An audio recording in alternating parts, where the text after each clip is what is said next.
Friends, मैं Ganesh Kanwar YouTube channel में आपका हार्दिक स्वागत करती हूँ। अपना सब्जेक्ट विषय है समकालीन भारतीय शिक्षा के मूल तत्व। पेपर फर्स्ट है, इसकी फर्स्ट यूनिट है समाज और शिक्षा के क्षेत्र में विविधता। समाज के द्वारा जो शिक्षा का क्षेत्र है उसमें क्या क्या विविधताएं ला सकते हैं, तो उसके बारे में अपन चर्चा करेंगे। तो उसका पहला टॉपिक है शिक्षा। शिक्षा का क्या अर्थ है, उसकी अवधारणा क्या है और शिक्षा की प्रगति के बारे में अपन चर्चा करेंगे। तो सबसे पहले हम शिक्षा के अर्थ के बारे में अध्ययन करते हैं। शिक्षा के अर्थ क्या है उसके बारे में चर्चा करते हैं। शिक्षा का अर्थ, शिक्षा शब्द की उत्पत्ति शिक्ष धातु से हुई। कह रहे हैं कि शिक्षा शब्द जो है उसकी उत्पत्ति किससे हुई है? शिक्ष धातु से हुई है, जिसका अर्थ है सीखने, ज्ञान ग्रहण करने या विद्या प्राप्त करना। शिक्षा शब्द की जो उत्पत्ति है वो शिक्ष धातु से हुई है और उसका अर्थ है सीखना, ज्ञान ग्रहण करना या विद्या प्राप्त करना। शिक्ष धातु जो है, शिक्ष जो शब्द है उसका अर्थ है एक से दूसरे से कुछ ना कुछ सीखते रहना, ज्ञान ग्रहण करना, ज्ञान को प्राप्त करना। किसी से कुछ सीखेंगे तो उससे हमें ज्ञान प्राप्त होगा और विद्या भी हम प्राप्त कर सकते हैं। शिक्षा के अर्थ में ही विद्या शब्द का प्रयोग किया गया। कह रहे हैं कि शिक्षा के अर्थ में ही किसका प्रयोग किया गया? विद्या का भी प्रयोग किया गया, विद्या शब्द का प्रयोग किया गया। विद्या शब्द की उत्पत्ति वित्त धातु से हुई है। वित्त धातु से ही विद्वान का निर्माण हुआ है। कह रहे हैं कि विद्या जो शब्द है उसकी उत्पत्ति विद्ध धातु से हुई है और विद्ध धातु शब्द से ही विद्वान शब्द का निर्माण हुआ है। विद्ध धातु से ही जो विद्वान शब्द है उस विद्वान शब्द का निर्माण हुआ है, जिसका अर्थ है जानना या जानने वाला। विद्वान शब्द जो है उसका अर्थ है जानना या जानने वाला। शिक्षा और विद्या दोनों शब्दों में काफ़ी अंतर है। शिक्षा और विद्या दो शब्द है, दोनों शब्द क्या है? अलग अलग है और दोनों शब्दों में बहुत अंतर है। कहने में शिक्षा और विद्या एक जैसा शब्द लगता है परंतु एक जैसा है नहीं, दोनों के अंदर डिफरेंट है, दोनों में बहुत सा अंतर है। विद्या से तात्पर्य किसी विशिष्ट ज्ञान में ही पूर्ण दक्षता प्राप्त करना। कह रहे हैं कि विद्या शब्द का जो तात्पर्य है, विद्या शब्द का जो अर्थ निकलता है वो किसी विशिष्ट ज्ञान, बहुत ही महत्वपूर्ण जो ज्ञान होता है उसमें पूर्ण रूप से दक्षता प्राप्त करना, उसमें पूर्ण रूप से सफलता प्राप्त करने को ही विद्या शब्द कहा गया। और लेकिन शिक्षा से तात्पर्य है ज्ञान के समग्र रूप से है, जो हमें किसी चीज़ के बारे में जो ज्ञान प्राप्त होता है, किसी वस्तु के बारे में, किसी चीज़ के बारे में जो ज्ञान शब्द की जो उत्पत्ति होती है, ज्ञान का रूप मिलता है, उसी को हम शिक्षा कहते हैं। शिक्षा शब्द की अंग्रेजी रूपांतर शब्द एजुकेशन है। शिक्षा शब्द का जो अंग्रेजी रूपांतर शब्द है, हिंदी वर्ड शिक्षा है और शिक्षा का अंग्रेजी शब्द क्या है? एजुकेशन है। क्या है? एजुकेशन। एजुकेशन शब्द की उत्पत्ति लैटिन भाषा से हुई है। जो एजुकेशन शब्द है उस शब्द की उत्पत्ति किससे हुई है? लैटिन भाषा से हुई है।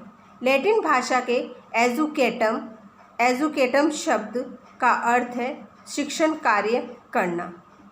लैटिन भाषा के एजुकेटम शब्द है उसका अर्थ क्या है? शिक्षण कार्य करना। जो भी हमारे शिक्षा को लेकर जो कार्य होते हैं उन कार्यों को करना ही एजुकेटम कहलाता है।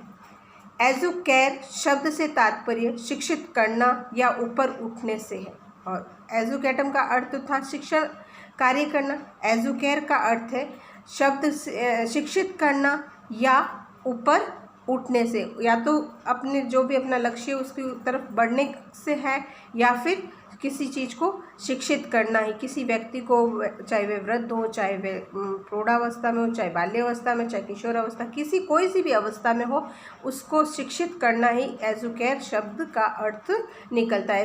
एजुकेयर शब्द का तात्पर्य ही शिक्षित करना है। एजुकेशन शब्द डुको शब्द से बना है। डूको शब्द भी ई और डूको से बना है, जिसमें ई का तात्पर्य आंतरिक और डूको का अर्थ है विकसित करना। ई का अर्थ तो क्या है? आंतरिक, और डूको का मतलब है विकसित करना। जो आंतरिक कार्य है उनको विकसित करना ही एजुकेशन शब्द का अर्थ निकलता है। या दोनों, या आगे बढ़ना, या तो दोनों को आंतरिक विकास करना या फिर आगे की ओर बढ़ना, अर्थात इसका अर्थ है आंतरिक शक्तियों का विकास करना। कहने का मतलब है एजुकेशन शब्द जो है उसका अर्थ निकलता है जो आंतरिक शक्तियां हैं उनका विकास करना। जो हमारे अंदर की आंतरिक शक्तियां हैं उनका पूर्ण रूप से विकास करना। जब उनका आंतरिक शक्तियों का विकास होगा तो समाज में शिक्षा को बढ़ावा दिया जाएगा, और समाज में जब शिक्षा को बढ़ावा दिया जाएगा तो हर एक व्यक्ति के ज्ञान की उत्पत्ति होगी, ज्ञान का विकास होगा, जिससे कि वो अपने जीवन को आसानी से व्यतीत कर सके, और जो भी उसका लक्ष्य है, जो भी उसका कार्य है, उन कार्यों में वह आसानी से सफल हो सके। तो यह था हमारा शिक्षा का अर्थ। अब आ गया शिक्षा की परिभाषा। अरस्तु के अनुसार शिक्षा व्यक्ति की मानसिक शक्ति का विशेष रूप से विकास करती। अरस्तु का कहना है कि जो शिक्षा है वो व्यक्ति की जो मानसिक शक्ति, सोचने समझने की जो शक्ति है, उसका पूर्ण रूप से वह विकास करता है, जिससे वह परम सत्य है, शिव और सुंदर के चिंतन का आनंद प्राप्त कर सकता है। जब उसके मानसिक शक्ति का विकास होगा, मस्तिष्क का जब उसका विकास होगा, तो वह उस विकास के द्वारा जो भी हर एक चीज़ है उसको सत्य मानता है, और शिव और सुंदर की चिंतन का आनंद उठा सकता है। जो भी अच्छे कार्य हैं उन कार्यों को पूरा करके अपने मन को शांति प्रदान कर सकता है, अपने मन को संतुष्टि प्राप्त कर सकता है। नेक्स्ट है टैगोर के अनुसार। टैगोर, सर्वोच्च शिक्षा वह है जो हमें केवल सूचनाएं ही नहीं देती बल्कि हमारे जीवन और संपूर्ण सृष्टि में एक रास्ता पैदा करती। कह रहे हैं टैगोर का कहने का अर्थ है कि जो सर्वोच्च शिक्षा है, सर्वोच्च शिक्षा वह है, कह रहे हैं कि जो सर्वोच्च शिक्षा, अच्छी शिक्षा, सबसे बड़ी शिक्षा वह है जो हमारे केवल सूचनाएं ही नहीं देती है। सर्वोच्च शिक्षा केवल वही नहीं है जो कि हमें केवल सूचना प्राप्त करती है, सूचना देती है, सूचनाएं नहीं देती। उसके अलावा हमारा जो जीवन है और हमारे जो संपूर्ण सृष्टि में एक रास्ता पैदा करती है, एक अच्छा मार्ग दिखाने का जो रास्ता, एक अच्छा मार्ग दिखाने का जो विकास करती है, एक अच्छा रास्ता दिखाने का जो सहारा देती है, वही शिक्षा कहलाती है। महात्मा गांधी के शब्दों में, शिक्षा से मेरा तात्पर्य उस प्रक्रिया से है जो बालक एवं मनुष्य के शरीर, आत्मा एवं मन से पूर्णतः विकास कर सके। गांधी जी कह रहे हैं कि शिक्षा से मेरा तात्पर्य है, शिक्षा से मेरा तात्पर्य कि शिक्षा एक वह प्रक्रिया है जिसके द्वारा जो बालक एवं मनुष्य के शरीर की, आत्मा एवं मन का पूर्णतः विकास कर सके। एक व्यक्ति या एक बालक कोई भी हो, उसके शरीर में, उसके शरीर की, आत्मा का, मन का पूर्ण रूप से विकास कर सके, वही शिक्षा कहलाती है। ये शब्द किसके हैं? ये शब्द गांधी जी के हैं। गांधी जी के कहने का मतलब है कि चाहे कोई भी व्यक्ति हो, चाहे कोई भी बालक हो, उसके मन, उसके शरीर की जो आत्मा है उसका, उस मन की और उसके मन का पूर्ण रूप से जब विकास हो सके तो वही शिक्षा कहलाती है। नेक्स्ट आ गया शिक्षा का संप्रत्य। शिक्षा एक ऐसा साधन है जो मानव को प्राणी जगत के अन्य जीवों से पृथक करती है। कह रहे हैं कि शिक्षा एक ऐसा साधन है, शिक्षा को एक ऐसा साधन माना गया है जो कोई भी मानव प्राणी हो, उसको जगत के अन्य जीवों से, जगत के अन्य जो हमारा जो संसार है उसके जीवन में अन्य कई प्रकार के जीव जंतु वगैरह सब कुछ आते हैं, तो उन जीवों से हमें क्या करता है? पृथक करती, मतलब उनसे हमें अलग करती है। शिक्षा का मानव जीवन में काफ़ी महत्व है। शिक्षा का मानव के जीवन में बहुत ही महत्वता है। शिक्षा के कारण ही मानव का जीवन उज्जवल बना है, वह अपने जीवन में सफल हो सकता है। अगर शिक्षा का कोई भाग नहीं होता मानव के जीवन में, तो मानव का जीवन जो है वो सही प्रकार से व्यतीत नहीं होता, वो अच्छे से समय अपना व्यतीत नहीं कर सकता था, अपने जीवन में कई प्रकार की अड़चनाएं उत्पन्न करता। तो इन सभी चीज़ों से छुटकारा पाने के लिए शिक्षा को हमारे जीवन में बढ़ावा देना चाहिए, जिससे कि हमारी जो भी आवश्यकताएं, हमारे जो लक्ष्य हैं वो आसानी से पूरे हो सके। शिक्षा के बिना मानव पशु के समान है। अगर उसको शिक्षा का ज्ञान नहीं होगा, शिक्षा के बारे में वह कोई भी जानकारी नहीं प्राप्त होगी, तो उसके बिना, शिक्षा के बिना जो मानव का जो जीवन है वो किसके समान है? एक पशु के समान है। और कोई भी व्यक्ति अपना जीवन पशु के समान नहीं मानना चाहिए। तो उस पशु के समान नहीं मानते हुए वह शिक्षा को ज़्यादा बढ़ावा देते हैं, शिक्षा के बारे में जानकारी प्राप्त करते हैं, जिससे कि वह अपने जीवन को अच्छा बना सके। शिक्षा मानव को एक सामाजिक प्राणी बनाकर सांस्कृतिक धरोहर को आगे आने वाली पीढ़ी को हस्तांतरित करने के काबिल बनाती है। कह रहे हैं कि शिक्षा मानव को एक सामाजिक प्राणी बनाकर, मानव को क्या बनाया? एक सामाजिक प्राणी बनाया, एक सामाजिक प्राणी के समान माना है। तो उसी के द्वारा जो भी हमारी सांस्कृतिक धरोहर है, हमारी जो संस्कृति है, उसको आगे आने वाले उसमें जो भी कार्यक्रम वगैरह होते हैं, उसको आगे आने वाली जो पीढ़ी होती है, वो पीढ़ी में उस एक से दूसरी से तीसरी पीढ़ी में उनको क्या करती है? हस्तांतरित करने के काबिल बनाती है, उनको एक होशियार करती है, एक मौका दिया जाता है। शिक्षा से ही मानव का सर्वोगीन विकास होता है। जो मानव का विकास हो रहा है, सर्वोगीन विकास जो हो रहा है, वो किसके आधार पे हो रहा है? शिक्षा के आधार पर ही हो रहा है। शिक्षा के द्वारा ही मानव का सर्वोगीन विकास पूर्ण रूप से होता है, उसमें किसी प्रकार की कोई बाधा नहीं आती है। मानव अपने सुखदायी जीवन, सामाजिक जीवन, व्यक्ति अपने व्यक्तित्व जीवन को सुखदायी बनाता है। मानव का जो व्यक्तित्व जीवन है, उसके व्यक्तित्व, उसकी अच्छाएं को जीवन में जीने के लिए सुखदायी बनाता है। जो भी अच्छाएं हैं, उन अच्छाइयों के कारण से वह अपना जीवन सुखी से व्यतीत कर सकता है, अपने जीवन को सुखदायक बना सकता है और सामाजिक जीवन में अपने कर्तव्यों को पालन करते हुए राष्ट्र के विकास में योगदान भी देता है। कह रहा है कि जो हमारा सामाजिक जीवन है, समाज में रहकर हम सामाजिक जीवन को व्यतीत करते हैं, तो उससे जो सामाजिक जीवन को जीने के जो कर्तव्य है, उन कर्तव्यों का क्या करते हैं? पालन भी करते हुए, उन कर्तव्यों का पालन करते हुए राष्ट्र के विकास में योगदान देते, जो हमारे राष्ट्र का विकास है उसमें भी पूर्ण रूप से योगदान दे रहे हैं। मानव जीवन की प्रक्रिया विविध प्रकार के वातावरण में होकर निकलती। कह रहे हैं कि मानव जीवन की जो प्रक्रिया है वो अलग अलग प्रकार से वातावरण से होकर के निकलती है, एक ही समान नहीं रहती है, वह अलग अलग प्रकार से होकर के बन कर के वातावरण से निकल जाती है। शिक्षा उसको वातावरण के साथ अनुकूलन करने की क्षमता प्रदान करती है। और शिक्षा क्या करती है? जो प्रक्रिया है, जो भी प्रक्रिया है, वो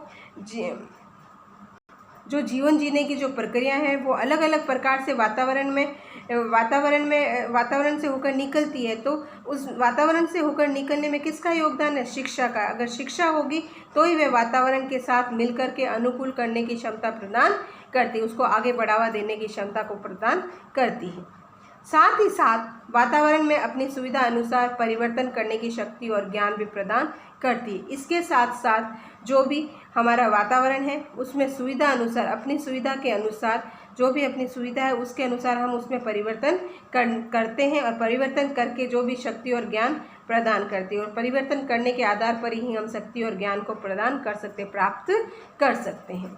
शिक्षा समाज की उन्नति के लिए भी एक महत्वपूर्ण साधन है। शिक्षा समाज की उन्नति के लिए, समाज को आगे बढ़ाने के लिए, समाज को बढ़ावा देने के लिए शिक्षा भी एक महत्वपूर्ण साधन है। अगर शिक्षा नहीं होगी तो समाज को बढ़ावा नहीं दे सकते, उसमें उन्नति नहीं कर सकते, बढ़ोतरी नहीं कर सकते। तो बढ़ोतरी करने के लिए शिक्षा की सहायता लेनी पड़ती है। शिक्षा की हेल्प के द्वारा, मदद के द्वारा ही हम हमारे जो समाज को उन्नत बनाना है, वो और आगे बढ़ाना है, तो शिक्षा की सहायता से ही, शिक्षा के साधन के द्वारा ही हम उनको आगे बढ़ा सकते हैं। नेक्स्ट पॉइंट अपना शिक्षा की प्रकृति।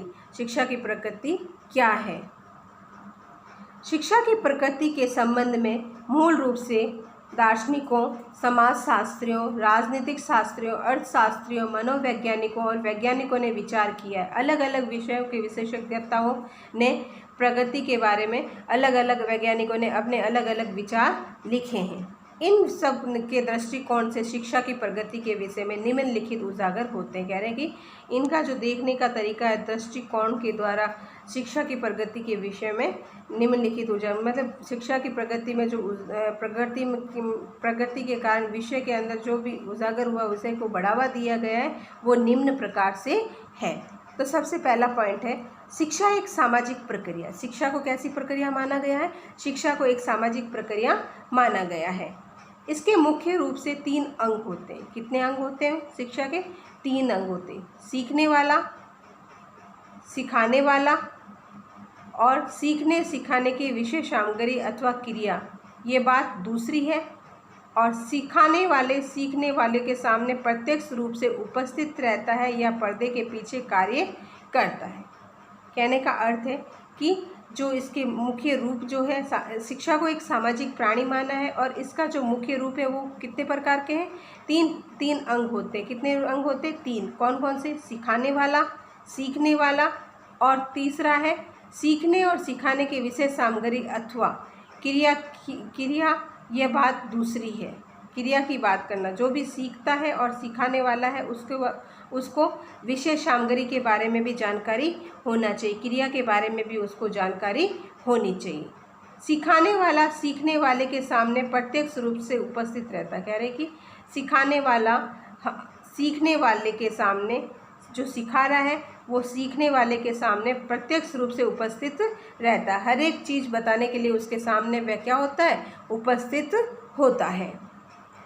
ये पर्दे के पीछे कार्य करते हैं, या तो उसके पास ही उपस्थित रहता है या फिर कोई ना कोई कारण होने की वजह से उसको पर्दे के पीछे भी रहना पड़ता है। पर्दे के पीछे रह करके भी अपना कार्य आसानी से कर सकता है। व्यापक अर्थ में शिक्षा के विषय सामग्री अति व्यापक होती। कह रही व्यापक अर्थ को देखते हुए शिक्षा की जो सामग्री है, शिक्षा की जो सामग्री है, शिक्षा के विषय सामग्री बहुत ही महत्वपूर्ण है, बहुत ही व्यापक होती है। उसे सीमा में नहीं बांधा जा सकता। उसकी जो लिमिट होती है उस लिमिट के अंदर उसको नहीं बांध सकते, परंतु संकुचित अर्थ में इसको विषय सामग्री निश्चित पाठ्यचर्या तक सीमित होती। कह रहा है कि संकुचित अर्थ के अंदर तो जो भी विषय सामग्री है वो एक निश्चित पाठ्यचर्या तक सीमित होती। जो भी उसका सिलेबस जो होता है उस तक ही वह सीमित होती है, जिसके बारे में हमें पाठ्य वस्तु के बारे में जो चर्चा करने वाली है वहाँ तक ही वह सीमित रहती है। पर दोनों अर्थों में ये विशिष्ट और समाज के विकास में सहायक होता है। कह रहा है कि जो दोनों अर्थ निकल रहे हैं उन दोनों अर्थों के द्वारा जो भी समाज का विकास में सहायक है वह महत्वपूर्ण है। जो समाज के विकास के लिए बहुत ही महत्वपूर्ण है, बहुत ही एक अच्छी प्रकार से सहायक भी होते हैं। 3rd पॉइंट है व्यापक अर्थ में शिक्षा की प्रक्रिया किसी समाज में निरंतर चलती रहती। कह रहे हैं व्यापक अर्थ के द्वारा, व्यापक अर्थ के सम्मान केवल विद्यालयों में ही, व्यापक अर्थ में शिक्षा की प्रक्रिया किसी समाज में निरंतर चलती है। मतलब ये जो शिक्षा की प्रक्रिया है वो निरंतर चलती रहती है, परंतु संकुचित अर्थ में ये केवल विद्यालयों में ही चलती। कह रही है कि एक व्यापक रूप से तो जो शिक्षा की प्रक्रिया है वो किसी भी समाज में निरंतर चलती रहती है और संकुचित अर्थ के आधार पर वह सिर्फ विद्यालय तक ही सीमित रहती है, विद्यालयों में ही वह चलती है। हमें शिक्षा का उसके व्यापक रूप में ही लेना चाहिए। इस दृष्टि से यह एक अविरल प्रक्रिया है। कह रहे हैं कि हमें जो शिक्षा को उसके व्यापक रूप में ही लेना चाहिए। शिक्षा को किस रूप में लेना चाहिए? शिक्षा को व्यापक रूप में ही लेना चाहिए और इस दृष्टि से ये अविरल प्रक्रिया है। कौन सी है? अगर हम एक इसी दृष्टि से हर एक चीज़ को देखेंगे तो शिक्षा को क्या माना? एक अविरल प्रक्रिया माना है। नेक्स्ट पॉइंट है व्यापक अर्थ में शिक्षा की विधियां अति व्यापक होती है परंतु संकुचित अर्थ में निश्चित प्राय होती है। कह रहे हैं कि व्यापक अर्थ के अंदर जो शिक्षा की विधियां हैं वो व्यापक रूप से होती है परंतु संकुचित अर्थ में निश्चित प्राय होती है। जो संकुचित अर्थ होता है उसमें पूर्ण रूप से दिखाई देता है कि वह निश्चित रूप से होती है, निश्चित प्राय होती है। नेक्स्ट, शिक्षा का स्वरूप समाज के धर्म, दर्शन उसकी संरचना, संस्कृति, शासन तंत्र, अर्थतंत्र और वैज्ञानिक प्रगति और अनेक तत्वों पर निर्भर करता है। कह रहा है कि जो शिक्षा का स्वरूप है वो समाज के कई धर्म दर्शन के द्वारा, उसकी संरचना, संस्कृति के द्वारा, शासन तंत्र के द्वारा, अर्थतंत्र और वैज्ञानिक प्रगति आदि अनेक कई प्रकार के ऐसे तत्व हैं, उन तत्वों के ऊपर हमारी शिक्षा निर्भर रहती है। उपरोक्त तथ्यों से ये स्पष्ट है कि किसी समाज के धर्म, दर्शन, संरचना, संस्कृति, शासन तंत्र, अर्थतंत्र और वैज्ञानिक परिवर्तनों के साथ साथ उसकी शिक्षा के स्वरूप में भी परिवर्तन होता रहता है। उपरोक्त तथ्य जो भी जितनी भी हमने बात की है शिक्षा की प्रगति के बारे में, उसके आधार पर कोई किसी भी समाज में, कोई भी समाज हो, उसके अंदर जो हमारा धर्म दर्शन, धर्म के द्वारा धर्म के दर्शन करने के जो माध्यम है, संरचना संस्कृति का, शासन तंत्र, अर्थतंत्र और वैज्ञानिक परिवर्तनों के साथ साथ इनके अंदर कई प्रकार से परिवर्तन जो होते हैं, उनके साथ साथ उसकी शिक्षा स्वरूप में भी परिवर्तन होता रहता है। इन चीज़ों में वैज्ञानिक परिवर्तनों के साथ साथ भी जो शिक्षा की स्वरूप है उसमें भी परिवर्तन होते रहते हैं। इस प्रकार शिक्षा की प्रगति गतिशील होती है और इसी प्रकार जो शिक्षा की प्रगति है वह गतिशील होती रहती है। तो ये था शिक्षा का अर्थ, शिक्षा की परिभाषा और शिक्षा की प्रकृति। तो हमने फर्स्ट यूनिट का फर्स्ट टॉपिक शिक्षा का अर्थ, शिक्षा की परिभाषा और शिक्षा की अवधारणा प्लस शिक्षा के प्रगति के बारे में चर्चा की है। अगर आपको मेरा वीडियो पसंद आया है तो आप इसे लाइक करें, शेयर करें और सब्सक्राइब करें। नमस्कार।